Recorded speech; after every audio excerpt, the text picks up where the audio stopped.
Next, I'd like to talk about the spiritual discipline of remembering.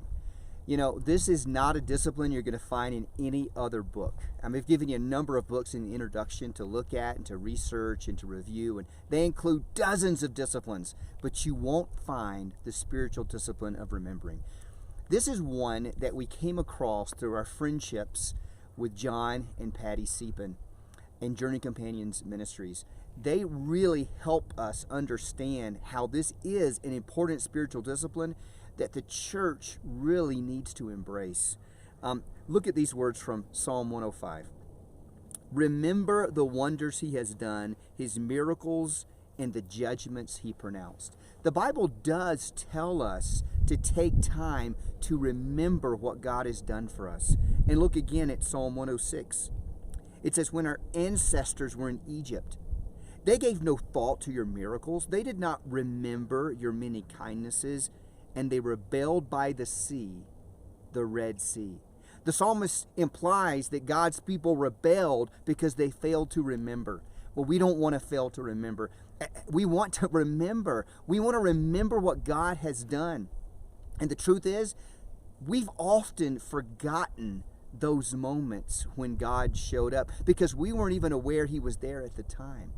And the spiritual discipline of remembering helps us to stop, recall past events, remember where God was, and write it down.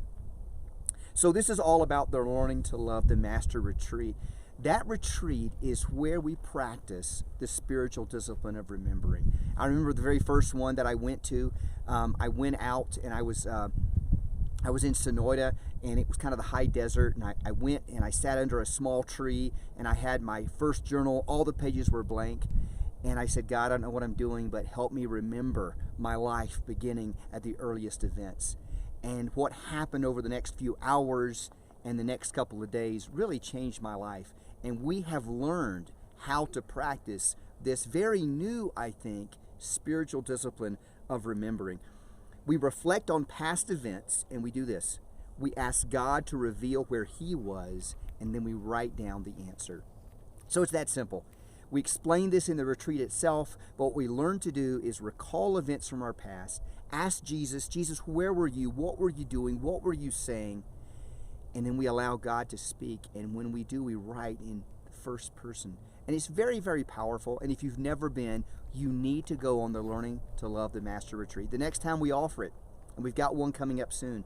So I would challenge you to make time to go on the retreat and learn how to practice the spiritual discipline of remembering. Remembering helps us heal. It is so powerful. I sometimes assign people in soul care to go on this retreat because healing is something that they really need at that time in their lives. Remembering also gives us a reason to trust God for our future because we realize he really was there in the past. He really was taking really good care of us. He showed up in ways we didn't think he did.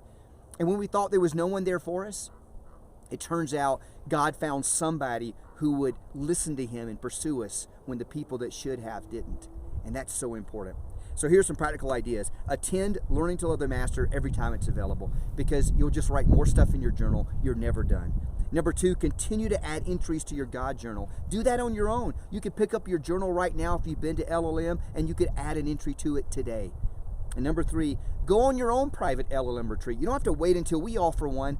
We're in the White Mountains right now. Go on your own retreat and take your journal with you and continue to add entries to it.